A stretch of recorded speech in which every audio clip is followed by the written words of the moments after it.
నా కోసం ప్రజల్లోకి వెళ్ళండి, నా కోసం ప్రజలతో మాట్లాడండి, నా కోసం మిగిలిన వర్గాలను ఒప్పించండి. మీకు స్నేహితులు ఉన్నారు, బంధువులు ఉన్నారు, పక్కింటి వాళ్ళు ఉన్నారు, వెనకింటి వాళ్ళు ఉన్నారు. ఒక్కసారి మా వాల్మీకి బిడ్డకు అవకాశం ఇవ్వని చేతులెత్తి నా కోసం మొక్కలేరా అని ప్రశ్నిస్తా ఉన్నా. మీలో మీరు మాట్లాడుకోలేరా అని ప్రశ్నిస్తా ఉన్నా. నాకు ఇక్కడ సీట్ ఇచ్చింది అత్యధికంగా వాల్మీకులు ఉన్నారనే తప్ప ఈ లేకపోతే ఎక్కడో ఇద్దరు కదా.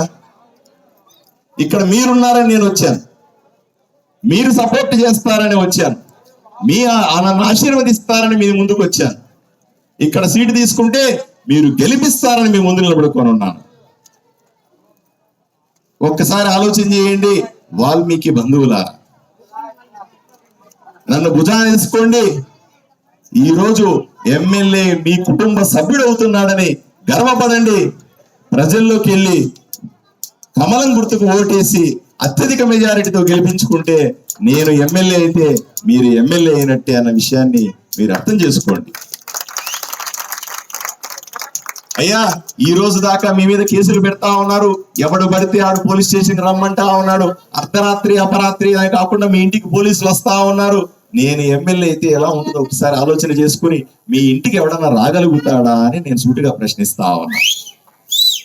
నేను ఎమ్మెల్యే అయితే మా అన్న ఎమ్మెల్యే అంటావు, బామర్ది ఎమ్మెల్యే అంటావు, తమ్ముడు ఎమ్మెల్యే అంటావు, మా ఇంట్లో వాడు ఎమ్మెల్యే అంటావు, నువ్వు కాళ్ళ మీద కాలేసుకుని కూర్చుంటావు, నిన్ను తాకాలంటే భయపడతారు. అలా కాకుండా నన్ను ఓడగొట్టుకుంటే, నాకు ఓట్లు వేయించలేకపోతే, నన్ను మోయలేకపోతే ఏమవుతుందో ఒకసారి ఆలోచన చేయండి. ఇదే వాళ్ళ పంచన వీళ్ళ పంచన చేరి రోజు పోలీస్ స్టేషన్ల చుట్టూ తిరిగి ఊర్లో ఎక్కడ గొడవ జరిగినా మీ ఎత్తునే కేసులు పెట్టుకొని ఎంతకాలం జీవిస్తారని వాల్మీకుల్ని సూటిగా ప్రశ్నిస్తా ఉన్నా. ఎంతో ధైర్య సాహసాలతో బతికిన వాళ్ళం, ఎంతో గొప్పగా బతికిన వాళ్ళం, రామాయణాన్ని రాసిన వాల్మీకి చరిత్ర మనది. వీటిలన్నిటినీ కూడా ఒక్కసారి గుర్తు తెచ్చుకోవాల్సిందిగా మిమ్మల్ని కోరుతా ఉన్నాం. ఇక రెండవ అంశం, వాల్మీకులు ఎస్టీ రిజర్వేషన్ కావాలా. 2019లో నేను కర్నూలు పార్లమెంటుకు పోటీ చేసిన సందర్భంలో నరేంద్ర మోదీ గారు నా ప్రచారానికి వచ్చి కర్నూలులో నేను ఆయన పక్కన కూర్చొని చెప్పినాను, అయ్యా ఈ మీటింగ్కి వచ్చిన వాళ్ళు 50% మంది వాల్మీకులు ఉన్నారు, వాళ్ళకి కష్టం ఉంది అని చెప్పిన ఆయన మీటింగ్ లో వాల్మీకులకు న్యాయం చేస్తానన్నాడు.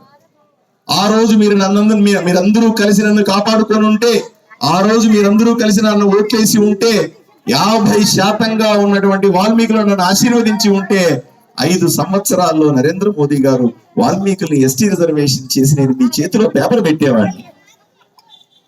ఆ రోజు పొరపాటు జరిగింది, నన్ను అర్థం చేసుకోలేదు, నాకు ఇబ్బంది లేదు.